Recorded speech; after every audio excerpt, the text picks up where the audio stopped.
Hey everyone, welcome to Sundays. I'm Savannah Bambulin Summers, and I'm going to be your Sunday here on HottTopixx. I'm a 26-year-old crossdresser from Alberta, Canada, and I love my music, makeup, and men. So that's basically me, and I'm going to move right on into addressing the beautiful two other ladies here on the channel.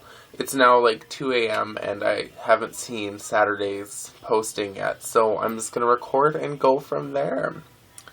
So first off, I'm going to address Monday, or Virgo. Holy technical difficulties, girl. That sucks. I hate it when stuff does that. As you know, when I was trying to upload my introduction video, which I had really planned out, it just nothing really worked out. So whatever, here I am, and I'm excited to be here and a part of the channel. You had mentioned that your sisters or siblings, I wasn't too sure, I can't remember actually right this second, one of them was disowned, and I was wondering if you actually still talk to them, and if they know about your transitioning, and how they feel about your transition, just because you would think that they would understand a little bit more, but I'm just kind of curious about it. I also agree that, like, diabetes is a pretty big issue nowadays. My aunt and about 5 other of my family members actually do have diabetes, and that's not a really good thing to have, that's for sure. It's pretty fortunate in my family because they tend to not get it until they're a little older, but it's still not fortunate, and obesity does run in my family. I'm a heavier set person myself, so diabetes is definitely an issue that's on my mind constantly. But well, not constantly, but I do know that it's a risk factor that could affect me in the future. I also do agree that nobody spends their money really properly nowadays. It seems that today's society is more focused on the wants and not on the needs.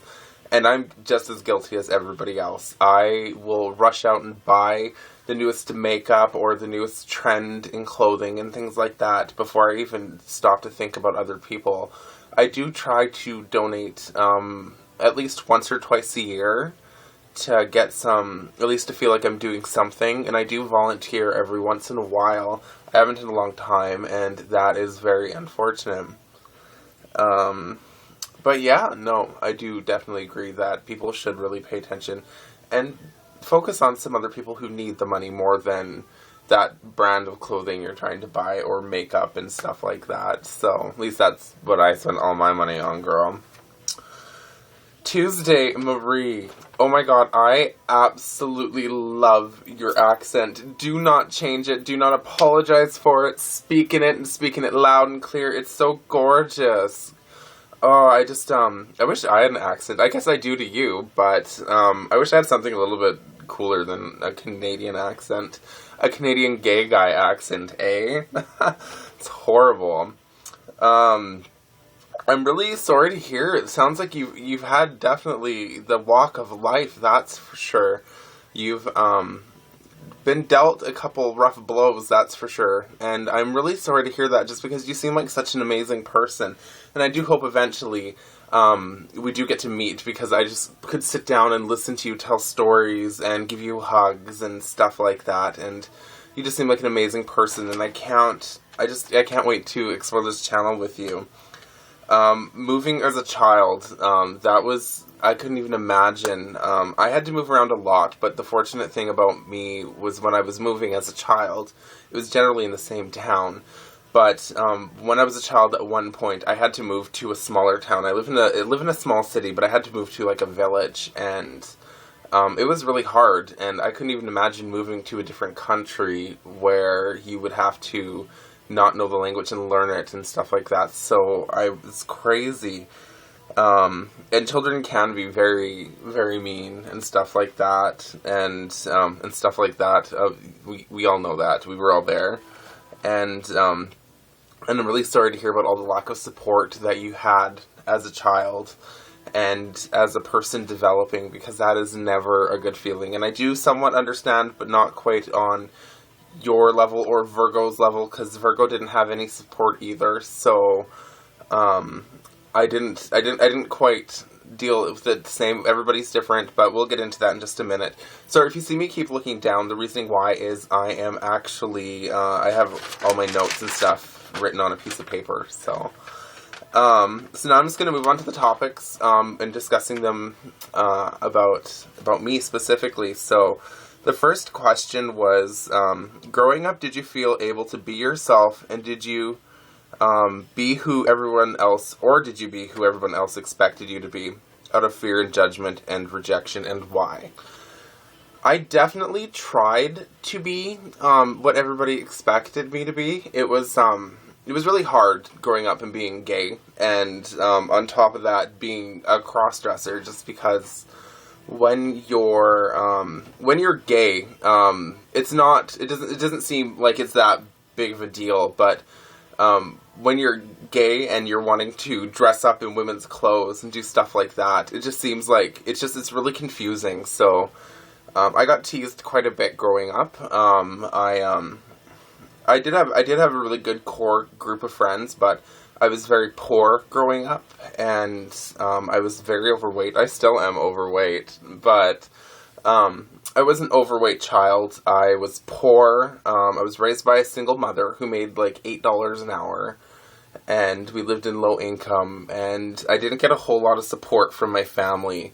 Like they were more about kind of down talking the other people. Like I found that, like, for instance, my aunts would always make my mom seem really horrible, and then my mom would make my aunts feel really horrible, and my grandmother would down talk everybody, and it wasn't a really loving environment. So I didn't really feel like I could be who I was, because I felt that if I was who I wanted to be, I would end up just being another something to fuel the fire. Sorry, I couldn't say that, but I didn't want to fuel the flame. Basically, I didn't need them to have something to discuss about me, because I was generally very neutral about all that stuff.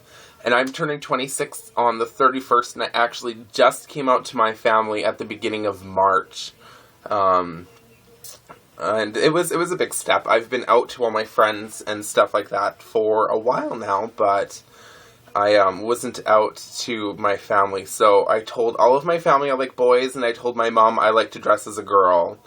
And that was a good, very opening and empowering moment for me, and I was very proud of myself for that moment.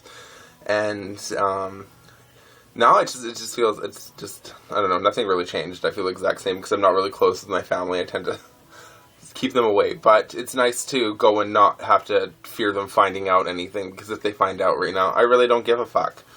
Ooh, language, sorry ladies. So, yeah, sorry, wow, I totally, like, went on a tangent there. But, no, I wasn't really able to be myself as a child. I was teased quite a bit, and I tried to be, like, the macho-y straight guy, and I didn't actually, I was very, like, promiscuous when I was, like, 18, 19, and the drinking age here in Canada is 18, well, at least in Alberta where I live, and I remember just going to the bar and just partying and sleeping with all these women, and I don't even like women. My view on the vagina is it is a deep, cavernous pit that brings life, and I personally don't find that appealing. But that is just my opinion on the matter. But no, I was very promiscuous as a teenager, and I didn't actually come out to my friends until I was 22. And then I was cross-dressing and hiding, as I like to call people who are beginning to cross-dress, or cross-dressing and hiding. I call them baby cross-dressers. And I basically told them that I was dressed up in like some really insane outfit. Like you never really dress with like what women actually look like when you're a baby cross-dresser. So I just had like mascara on, lip gloss, and a bad wig from like Halloween. And my roommates came home, and I like panicked, and I like went and ripped off the wig and washed my face as soon as possible, and I ran upstairs because they were calling me. And I was like, hey, and they're like, are you wearing mascara? And I was like, oh my god, I'm a drag queen, blah, blah, blah, and that was that. But, yeah, anyways, I don't want this to get too long and lengthy, because I can talk for hours. But yeah, no, I wasn't able to do it, and it sucked as a child. But I'm a great, fun person now, so I'm really happy with who I've become. Sorry, I keep looking at the mirror behind the camera. Favorite charities, organizations. Oh, okay.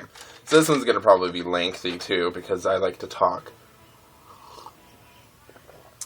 I have a couple. I have 3 that I've listed, although I could probably go on and on for hours about them. The first that I'm going to mention is, it's an organization. It's the Boys and Girls Club of Canada. I actually volunteered extensively with the Boys and Girls Club when I was a teenager, in a group what they call Youth in Action, and it kind of just helps kids be the better kids. It takes teenagers off the streets from doing drugs and gets them to do like other things, and helps them work with children and learn early childhood development and stuff like that. And I feel that our youth are our future, because it's true, and if we don't raise our children properly, we're going to be fucked, basically, if you really think about it. Like, there's nothing we can really do if we just continue to be this, like, super self-absorbed society. But there are a lot of glimmers of hope in today's society, so I don't like saying that it's, like, all self-absorbed and stuff. It is a very self-absorbed society, a very technical society, but there is a lot more openness, I find.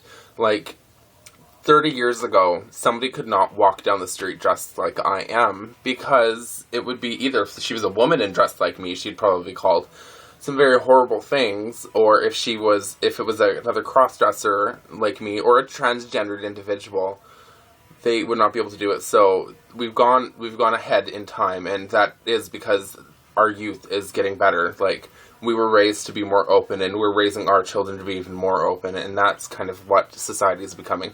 But I do feel the Boys and Girls Club is a really good leaning point for underprivileged children that don't get necessarily that support at home, where they can go somewhere and get that support. I actually, I live with my 2 best friends, and my one best friend actually had a daughter, and I'm helping her raise her. And this little girl is 5, and I'm enjoying every moment of it, and I do not plan to leave, and it's an honor that my best friend is letting me help her raise her daughter, and I love being a parent. Even though I'm not a stereotypical parent, I'm still a parent, and I love the privileges and the amazement that having a child in my life brings to me. My second charity that I do want to mention is the MAC AIDS Fund. I am a hardcore makeup junkie. My camera that you're looking at is actually affixated on my desk, which is filled with makeup. And a lot of it is MAC, as I can like pull out some stuff. This is MAC, and this is MAC, and I have a bunch of MAC lipsticks. I have a lot of stuff. I just like name dropped it. I'm like, oh, look at me and all my fancy makeup. No, I've just collected it over like 4 years, and there's a lot of it. But anyways, back to the MAC AIDS Fund. MAC AIDS Fund is basically the Viva Glam lipsticks is kind of the key essential part of the MAC AIDS Fund. What it basically does is it takes all the profits from these cosmetics that they have set aside for that project for the MAC AIDS Fund, and all the proceeds actually go towards the MAC AIDS Fund. Wow, that's really hard to say. For instance, their lipsticks, like the Viva Glam lipsticks, I have, I'll just grab one right here. This is the Viva Glam Gaga, that was out and it's really popular.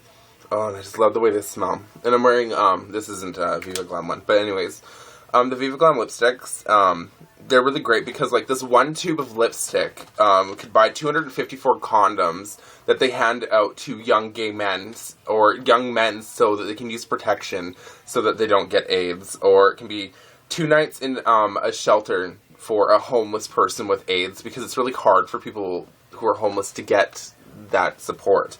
This one tube of lipstick will buy transportation for people who are underprivileged to go to clinics.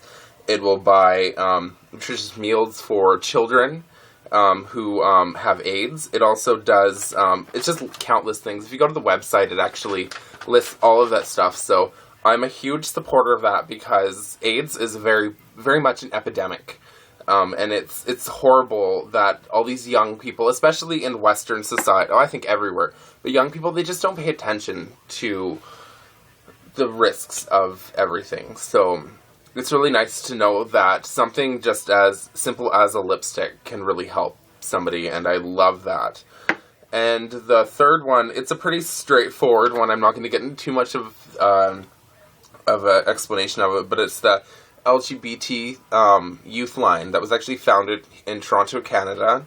And it's basically a call-in center for struggling LGBT youth. And for those who don't know what LGBT is, which I would hope you would all know, it's lesbian, gay, bi, trans. But it's a youth line, and everybody needs a hotline, and everybody needs an ear, especially those children, and especially with all those suicides that have been very public within the last year or so about gay teens committing suicide because of bullying and stuff like that. It's nice to know that there are resources for those kids to talk to. But anyways, because I think this video is veering close to like the 900-minute mark, I am going to bid you adieu. I'm excited to join this little group, and next week will be a somewhat special one because it's my birthday party. So I'm going to be filming. I always film on Saturdays, so I'm going to be filming Saturday, and Saturday is my actual birthday. And it's my 26th birthday, and I am going to be extremely intoxicated, but I hope I can film before I get to that point. But regardless, I will keep it fun and fresh and answer all the questions, and maybe you can meet some of my other cross-dressing friends who will be out with me and my actual friends. So I do love you guys all, and you guys all keep it sexy. Thank you. Bye-bye.